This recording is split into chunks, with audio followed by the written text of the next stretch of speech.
Mais la fête de la Miche. Oui, ça passe. Ça passe. Des niches célèbres fêtées la semaine prochaine. Ouais, c'est mieux. L'office de tourisme, il est là pour tout le monde. C'est un service à la Tour d'Auvergne. On peut y faire aussi du canyoning et passer sur une chaîne YouTube. Comment s'appelle ta chaîne YouTube? C'est Auvergne Vidéo, Guy Gatignol. On parle de la Tour d'Auvergne d'hier à aujourd'hui. On a 4 minutes en fait, donc ça va aller assez vite. Je pense qu'il faut faire hier à aujourd'hui, mais très vite. Ah bah Christophe, oui, le baladeur ici Pays d'Auvergne, oui, il met en valeur tout le patrimoine, que ce soit naturel ou bâti qu'on a dans la région. D'ailleurs, il est là. Oui, effectivement, j'écoutais ce que tu disais sur moi. Que je dise pas trop d'erreurs quand même. Exactement, ouais. Non, mais c'est voilà. Sinon, je m'en vais tout de suite. Ici Pays d'Auvergne et Christophe en particulier, c'est un partenaire privilégié pour nous, l'office de tourisme, parce que bah, voilà, on met en avant vraiment tous les atouts qu'on a sur le territoire, et puis il y a des gens qui sont sur place aussi, qui habitent l'Auvergne et qui ont envie de visiter l'Auvergne, donc c'est le top. Je t'abandonne 30 secondes, faut que je me connecte. Hein. Bah, pas de réseau. Ah bon? Commencez par Premier invité, Raymond Amblard. D'accord. On va parler patrimoine avec Raymond et tout ça. Je pense qu'il est incollable. Il connaît la Tour d'Auvergne comme sa poche. Un véritable passionné. Je ne parlerai pas trop de patrimoine culturel immatériel parce qu'il y a trop de choses à dire. 4 minutes. Maintenant que j'ai fait le tour de Raymond, j'ai bien pensé à le briefer 4 minutes parce que je peux faire 4 heures avec lui. Oui. On vient de se connecter là, tout va bien, on n'a pas de problème technique. Bon, moi j'ai averti toute la famille, tout le monde. Hein. Écoutez France Bleu, hein. Avec Christophe, là vous allez découvrir. Je vois qu'il a encore France Bleu. Hein. Ça va pas t'embêter ça? C'est super, hein. Le tour d'un village qui n'a pas de tour malgré son patronyme. On va deviner tout de suite qu'on est à la Tour d'Auvergne. T'es né à la Tour? Chasseray à côté. Plus près de le Bousquet, c'est la Tour d'Auvergne, Chasseray. Oui. Ah là, franchement, là. Moi, c'est Picheron, c'est un peu plus loin. Mais c'est pas loin. Non, parce que si je dis qu'il est touré, on va savoir qu'on est à la Tour d'Auvergne. Tu peux pas le dire? On a combien de temps là, Christophe? 3 minutes? Même pas? 1 minute 30? Pas de panique, hein, Christophe. Hein. C'est ça l'expérience. Alors, 1 minute pour moi et 5-6 minutes pour Raymond. Non, aucune pression. Aucun stress. Ouais. C'est vrai. Hein. Je crois que le plus dur pour moi est de passer à la télé. Allô, Romain? On devait faire l'introduction là tous les deux avec Lucie là. Alors dis à Lucie que plutôt que de faire un sommaire, je vais quand même faire la petite devine. Alors je te propose que finalement la petite énigme, je vais te la faire à toi en live, en direct. Et c'est toi qui diras, mais je crois savoir que c'est la Tour d'Auvergne. Et puis j'embraye directement sur mon premier invité. On va faire le sommaire comme ça, qu'est-ce que t'en penses? Allez, tiens du coup, faut peut-être que je te donne un micro Raymond, parce que tu vas pas parler dans le mien. Ah, il faut que j'ai un micro. Alors j'avais pensé à tout sauf à ça. Et oui, c'est tout droit devant toi, comme Droit ça. devant toi. Sans régler s'il y a besoin, t'inquiète pas. Oui, une balade exceptionnelle. Je vous propose le tour d'un village qui n'a pas de tour malgré son patronyme, des orgues basaltiques sur lesquels je me trouve actuellement mais qui ne résonnent pas forcément dans l'église, un petit bain pour le chef malgré la température de l'eau de 4 degrés, des miches célèbres fêtées le week-end prochain. On peut y faire, j'étais sûr que ça allait vous faire sourire ça, on peut y faire aussi du canyoning et passer sur une chaîne YouTube si vous croisez GG, je suis Lucie, où est-ce que je suis? Ouais.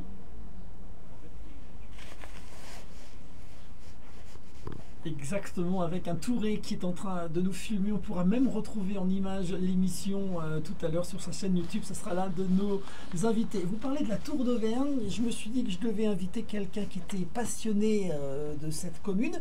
Il réside Chamalières et pourtant il passe beaucoup de temps ici, du côté de la Tour d'Auvergne. Raymond Amblard, notre tout premier invité. Bonjour Raymond. Oui, bonjour. On est sur les orgues basaltiques dont je viens de parler il y a quelques instants, les monts du Cantal juste derrière moi avec le sommet enneigé, le massif du Sancy qui a encore un tout petit peu de neige. Est-ce que l'histoire de la Tour d'Auvergne est facile à résumer? Parce que je me dis que l'aventure elle a commencé par une histoire géologique. Oui, alors l'histoire de la Tour d'Auvergne est très riche et en fait il y a plusieurs histoires. Hein. Donc je dirais que d'abord c'est une histoire géologique avec une coulée basaltique qui est descendue du sommet du Sancy, qui faisait 1000 mètres plus haut à l'époque, hein, il y a plus d'1 million d'années. Ah oui, effectivement. Donc ensuite... Elle a déboulé jusqu'ici, là où voilà. nous nous trouvons, et elle s'est arrêtée juste à l'endroit où on commence l'émission. Voilà. Ensuite, il y a eu donc une tour romaine, et c'est en raison de cette tour que la commune porte le nom de la tour. Moi j'ai cherché, Tour d'Auvergne, je vois aucune tour, donc je me suis dit quelle est l'origine du nom. Voilà. Et toute personne qui vient ici, à la Tour d'Auvergne, en arrivant, cherche la tour et ne la trouve pas. C'est pas la petite tour qui est juste en face de nous. Donc, ce que nous voyons là-bas, c'est la colline de Netzi, donc avec une vierge qui regarde Saint-Pardoux, où vous allez ensuite. Où nous irons tout à l'heure. Cette commune est nichée au cœur d'un environnement exceptionnel. Oui, voilà, donc c'est un environnement exceptionnel et je dirais qu'il y a plusieurs séquences donc, historiques, hein, pour revenir à l'histoire. Ouais. Donc il y a la tour romaine, ensuite il y a un château médiéval, Oui. hein, donc qui va occuper tout l'espace depuis le Foirail avec 2 murs d'enceinte, des tours. Et puis il y a une famille célèbre, c'est la famille des barons de la Tour. Il y a du beau monde qui est passé par là. Voilà, donc la famille des barons de la Tour, qui a toujours été fidèle à la couronne. Et puis il y a des personnages célèbres. Alors moi Donc- j'aurais tendance à dire Catherine de Médicis. Oui, Catherine de Médicis et la reine Margot, Marguerite de Valois. Raymond Blard, merci. Je me disais finalement, Lucie, que la prochaine fois que je viens ici, si j'ai vraiment envie de découvrir le village et repartir avec toutes les anecdotes indispensables à ma propre culture, il faut que j'invite Raymond Blard pour faire le tour de ce village. On est justement sur ce promontoire ordre basaltique et dans un instant, vous savez ce que je dois faire? Je dois enfiler une combinaison pour mon cours de canyoning. Ah oui, il se passe beaucoup de choses ici. Ouais, 4 degrés avec une bonne combi, on devrait s'en sortir. Bon, Laurent, C'est ce que je voulais. vous allez enfiler les combinaisons? Aujourd'hui, je ne sais pas si Christophe va être chaud d'attaque parce qu'il fait un peu froid, mais Bah alors on va Laurent, peut-être vous me revenir un connaissez petit pas, peu. alors là... un petit peu plus tard dans la saison, mais on va voir. Moniteur, ouais. Moniteur escalade canyoning. Ouais. On va faire de canyoning aujourd'hui? Enfin, on pourrait pas en faire aujourd'hui? Non, c'est trop froid. On n'est pas frileux. Bon, mon moniteur se dégonfle. Je fais attention à ce qu'on dit parce qu'on plaisante et il filme tout. C'est Hein. dans la boîte, là. Bah, tu as raison. Ah bon, on est resté au même endroit. C'est là où j'ai donné rendez-vous à Laurent Granet quand j'ai su qu'on pouvait faire du canyoning. Ici, dans ce paysage juste magique, je me suis dit, allez, chiche, canyoning en plein mois de février, de l'inédit, du jamais vu. Allez, le baladeur va se montrer téméraire et aventurier. Et là, Laurent Granet, je suis déçu, vous m'avez dit, jamais de canyoning en hiver. Bonjour Laurent. Bonjour Christophe. Moniteur d'escalade canyoning, ça ne Oui. se fait pas au mois de février. La raison essentielle, l'eau ne fait que 2 degrés. Oui, voilà, on est sur des eaux de neige, de fonte de neige, donc qui sont très très froides. Et donc oui, on réserve ça plutôt à la belle saison, au mois de mai, juin, juillet, août. Une baignade, saut, glissade et atelier sur corde en rivière naturelle. Ça se fait à quel endroit? Alors on fait ça ici à la Tour d'Auvergne, on fait ça juste en dessous du village, Ouais. sur les cascades de Sainte-Élisabeth. Donc c'est à 500 mètres du village, là, c'est vraiment tout près. Et on a un site qui s'y prête, qui se prête très bien à l'initiation. On l'a équipé en 2021 à l'occasion de la fête de l'eau du village, qui est une fête qui s'organise tous les ans là, à l'initiative de Yannick, le maire.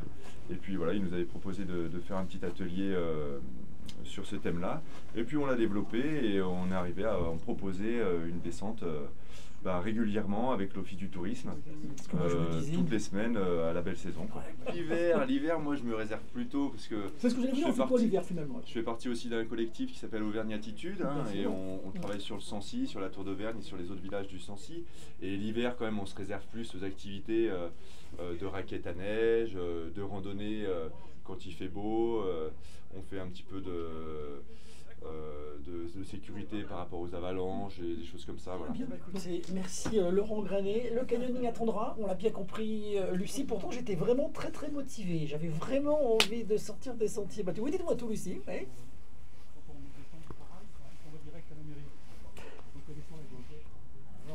Ah.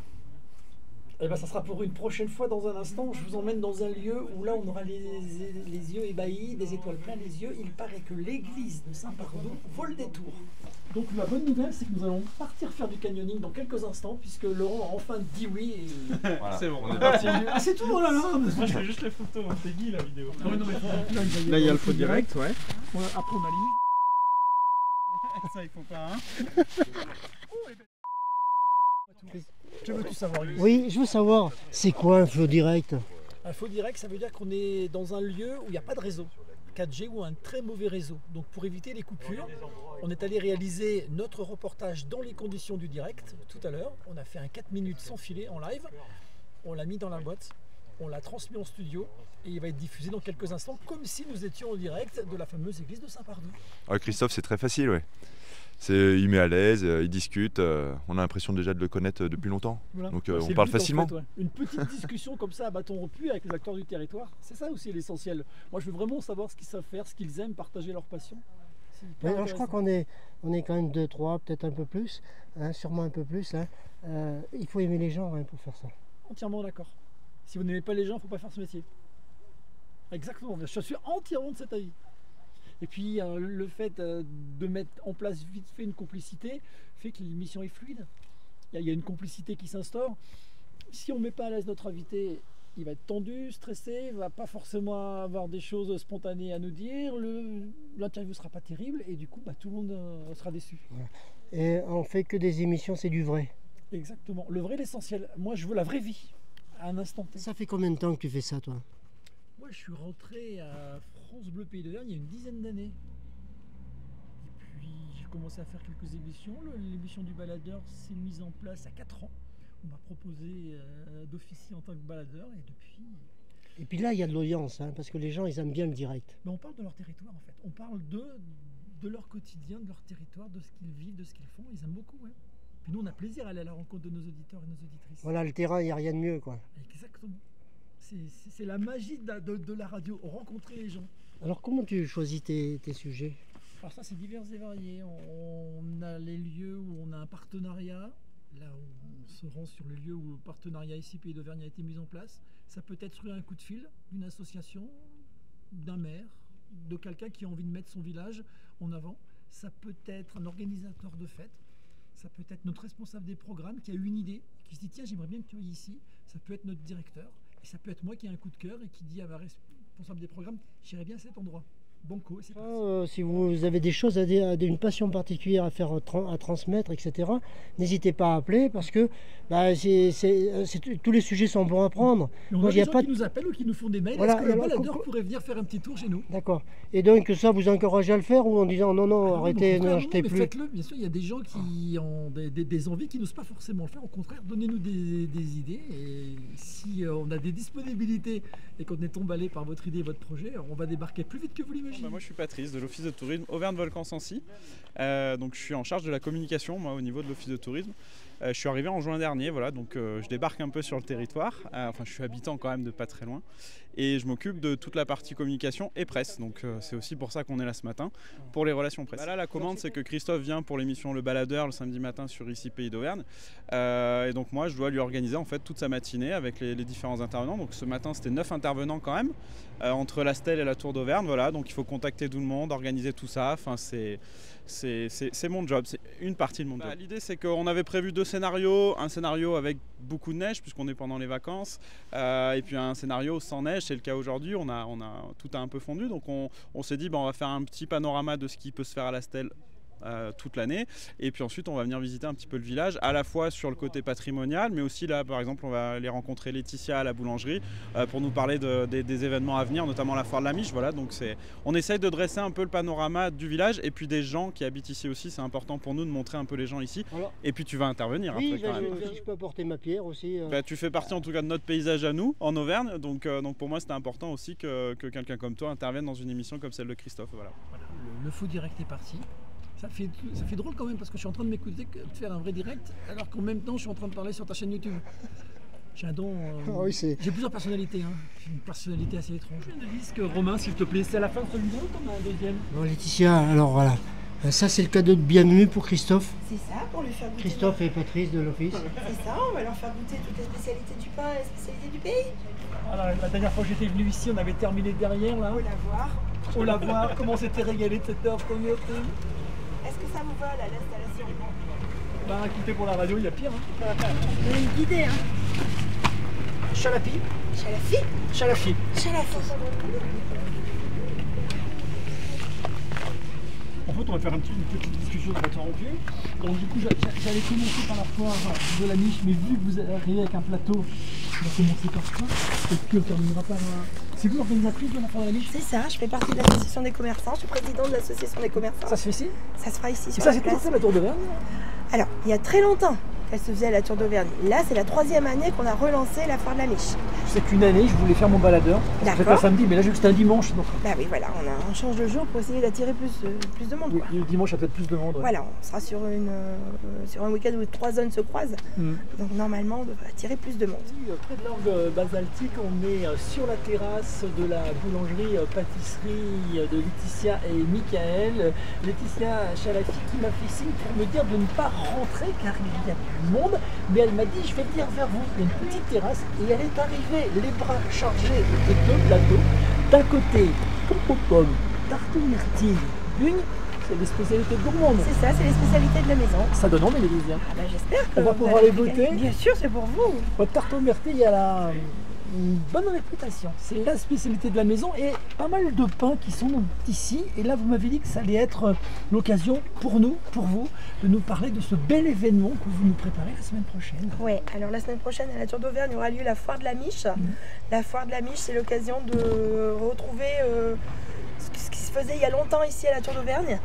Voilà, parce qu'il y a des années, dans les années 1800, on n'a pas la date exacte, mais la foire de la Miche avait lieu à la Tour d'Auvergne il avait tellement neigé une nuit, il y avait eu du vent toute la nuit, que c'était jour de foire à la Tour d'Auvergne et le boulanger de village avait vendu une seule miche. Et c'est de là qu'il Donc de là est la devenue la tradition. foire de la Miche et c'est une tradition qu'on a voulu faire revivre depuis 3 ans à la Tour d'Auvergne avec la municipalité et les commerçants parce que je suis présidente de l'association des commerçants et donc voilà, ça me tenait à cœur de relancer cette foire. Bon, il y aura Pierre Nury qui est MOF, un meilleur ouvrier de France. Il y aura Sébastien Triboulet, que j'ai eu à mon micro là, il n'y a pas très longtemps. Meilleure galette de France. Oh, C'est Sébastien Triboulet qui nous loue le four pour l'occasion. le boulanger d'or à cette heure-ci. Et oui, le boulanger d'or. À quelle heure il est arrivé le matin? Il a commencé à 2h30 cette nuit. Vous étiez à la maison. C'est Vous ça. avez pris le relais, vous êtes arrivé à quelle heure? Alors moi j'ai pris le relais sur un autre magasin parce qu'on a un deuxième magasin sur Picherande. Donc j'ai pris le relais là et là je viens de prendre le relais à 10h ici. Mais je vais vous faire un petit sachet, vous allez pouvoir tout emmener au pire. Non, ne dites pas ça parce que si vous dites sachez, Lucie l'a entendu et D'accord. Lucie va m'obliger de se repasser par les studios. Mais bien sûr, vous allez refaire un petit tour. Hein. Bon bah Lucie, dans votre casier, à retrouver dans votre casier, Lucie, à retrouver dans votre casier, c'est Ouais. promis. On peut faire un petit paquet de croquants du Sancy aussi. Ouais, ouais. Alors, ça a été? Ah bah parfait. Oui, il s'était pas mis sur le programme, Patrice. Non, il s'est Mais rajouté. oui, Non, en fait, ça c'est la bonne surprise. Bah ouais, hein. J'ai un micro supplémentaire et on en profite et on invite Patrice. je pense, moi. Touraine? Non, non. Ah bah écoutez, j'ai besoin de vous puisque c'est vous qui êtes natif du lieu. On Guy a- Gatignol, il est vidéaste, habitant la Tour d'Auvergne et Lucie, si vous vous baladez sur YouTube, vous qui nous écoutez également, et bien sachez que ce vidéaste amateur émérite depuis plusieurs années donne la parole aux agriculteurs, aux artisans, aux commerçants, aux acteurs, entrepreneurs auvergnats des campagnes de son attachant Puy-de-Dôme. Vous êtes en quelque sorte un peu comme moi, le baladeur de votre territoire. Eh bien, j'essaye. Hein. Bon, J'ai- j'ai pas la... bonjour. Oui, alors Christophe, j'ai pas la prétention d'être aussi bon hein, et aussi performant que toi hein, avec France Bleu. Parce que toi, tu es un professionnel et moi, je suis un simple amateur qui veut aussi participer au développement et participer à la communication. Hein, Ouais, mais un simple amateur qui vient avec son cœur, sa spontanéité et qui interviewe les gens, qui aime les gens et qui va les voir et qui les fait parler, qui les met en image et on retrouve ça sur ta chaîne YouTube. Vous écoutez Guy Gatignol, chaîne YouTube, allez faire un petit détour, connectez-vous et vous pourrez mettre un visage sur un nom puisqu'en fait non seulement il est passé par le micro ici Pays d'Auvergne, Lucie, mais en plus il s'est pas gêné pour faire un petit reportage de tout ce qui s'est passé depuis ce matin et vous allez pouvoir nous voir en image et vous verrez même que j'ai un tout petit peu de sucre glace encore au coin de la lèvre là. Mais ça, Christophe, c'est j'ai le pas- temps de dire un mot là. Hein, c'est-à-dire, Moins de 10 secondes. voilà, moins de 10 secondes. Alors, je remercie chaleureusement tous les abonnés, tous les protagonistes de mes reportages. Guy, non, Lucie, c'est l'homme qui a 2 micros parce qu'il a le micro ici Pays d'Auvergne, mais il a aussi le micro de sa chaîne YouTube et là il n'avait jamais parlé avec 2 micros. Il se dit que c'est tout à fait dans ses capacités. On a attendu pour un petit apéro. On peut peut-être pas le dire. Un petit rafraîchissement. Oui. Hein, c'est mieux qu'apéro, sinon tu vas avoir le CSA encore. Un petit café. Un petit café chaud. Voilà, voilà. On ne pas tout dire. Patrice Vulmejane, notre dernier invité, nous parle des habitants de ce fabuleux village. On aime bien venir ici, on est toujours bien accueillis. Je peux vous dire que c'est l'heure où on est nombreux ici, habitant la Tour d'Auvergne, à venir chercher son pain et se régaler des spécialités dont on a parlé pas très loin de moi. La supérette, là aussi où on vient faire ses achats pour se régaler de quelques spécialités maison. Et puis les touristes, les vacanciers sont ici. Là, ils sont partis randonner, ouais. Certains peut-être skier un peu sur les stations du Sancy qui sont pas très loin, mais là, c'est une journée parfaite pour aller se balader. Et alors, ce qu'il y a de bien, c'est quand on dit aux gens, est-ce que vous êtes heureux de venir dans notre belle Auvergne? Est-ce que vous n'êtes pas trop déçus qu'il n'y ait pas de neige? Ils nous ont dit absolument pas. Vous avez un territoire juste magique où il fait bon vivre, où on prend le temps, on quitte le stress urbain et on vient carrément savourer le dépaysement. La Tour d'Auvergne, c'est l'un des villages incontournables à ne pas manquer. La Stèle, vous pouvez aller pratiquer le biathlon, pourquoi pas. On était au lac de Guéry pour l'autre fois pour de belles balades tout autour de lac. Oui. Qu'est-ce que je dois voir absolument aussi sur ce territoire? Qu'est-ce que je dois ne pas manquer? Oh, bah, après, vous avez la basilique d'Orcival aussi à pas louper. On y était aussi il y a Exceptionnel, il y a un mois. comme Voilà. celle de Saint-Pardoux. Voilà deux monuments de pas manquer, deux édifices. Exactement. Après, pas très loin de la Tour d'Auvergne, vous avez un territoire qui est un peu moins connu, peut-être des Clermontois notamment, qui est l'Artense. L'Artense, c'est un super plateau, il y a des randonnées magnifiques à faire. Vous avez des vues sur le Sancy. Et là, vous êtes vraiment coupé du monde, au milieu de nulle part. Voilà, donc ça, c'est aussi une petite pépite chez nous. Après, vous avez à l'accueil, on fait du très bon fromage. On a aussi un musée de bleu et de sang qui raconte aussi toute l'histoire du bleu, quoi. Là où Donc, nous irons avant la fin de la saison en 2025. on se l'est promis, parce donc que on se on a retrouvera vraiment là-bas. un petit baladeur autour d'un bon fromage. Ouais. Ah bah, de toute façon, en général, dans nos baladeurs à nous, il y a toujours de quoi manger. Donc, et puis on est un territoire où on mange. Mais voilà, donc nous on a 27 communes, on va même jusqu'au Combrail. On est facilement accessible aussi, on a l'autoroute qui passe pas très loin. On est en 1 heure, 1 heure et demie depuis les grandes villes. On est chez nous et on est au vert, on est au calme et on est surtout avec des gens géniaux. Mais des gens authentiques qui savent recevoir, qui savent nous accueillir, avec qui on peut discuter. On le voit dans chacun de nos baladeurs. Et là où je m'avais emmené, que ce soit du côté du Guéry d'Orcival, de la Tour d'Auvergne ou de la Stèle, on est toujours bien reçus. Et d'ailleurs, on a vu des gens, des vacanciers, des touristes pousser la porte à quelques instants de l'Office du tourisme. Super accueil et les gens repartent avec le sourire parce qu'ils ont plein d'idées. Exactement. Et une chose est sûre, ils ne vont pas s'ennuyer. Ah non, on s'ennuie jamais ici. Bon, parfait. Eh bien, écoutez, merci beaucoup Patrice de nous avoir reçus chez vous. Et puis la bonne nouvelle, Lucie, cette fois Yannick Tournade, le maire de la Tour d'Auvergne, est en train d'arriver pour, comment dirais-je, partager un petit moment convivial. Et vous souhaitez bon appétit. C'est bon pour toi? Merci à toi. Et le bonjour de Guy. Christophe, il va acheter une petite maison à la Tour, je crois. On va réussir à lui vendre un petit lopin de terre. Le prochain coup, c'est la fête du Saint-Nectaire, je pense. Ah oui, puis là c'est un événement qu'il va pas falloir louper. Mais je crois que c'est dans les tuyaux, on en a parlé il n'y a pas très longtemps. Allez, je vous paye un petit coup. On fait l'image comme ça. Voilà, c'est vrai. Maintenant on peut y aller. Comme ça, non, ça se passe partout pas. À la Tour d'Auvergne, oui. Chaque fois que je suis venu, ça s'est toujours terminé de cette façon-là. Et merci d'avoir répondu au micro. Tu me fais avec les deux micros, tu sais pas dans lequel parler. Reportage sur le reportage. En fait, je converse avec deux personnes. Le réalisateur de l'émission qui me dit antenne dans combien de temps, qui me donne les informations dont j'ai besoin. C'est lui qui va me dire également top dans 30 secondes, qui permet donc de mettre mon chronomètre, ma montre, le timing dont j'ai besoin pour faire avec la durée officielle. Et puis je suis en relation avec l'animatrice qui est en studio, qui elle me met à l'antenne. Alors Christophe, vous êtes avec, je lui ai donné le programme en amont, on joue ensemble, je fais mon live et à la fin, je rejoue avec elle, je repasse la main. En fait, on est toujours trois, indispensables. Il faut une grande complicité là, avec toute cette équipe. Ah, effectivement. Alors avec Lucie, on a cette complicité parce qu'en fait l'animatrice est la même tout au long de l'année. C'est bien. Et on a aussi cette complicité avec notre réalisateur technique, même si ce n'est pas le même, parce que chaque week-end c'est une personne différente. Et on arrive à tous se connaître. Christophe, c'est un bonheur de faire ça. Avec un B majuscule.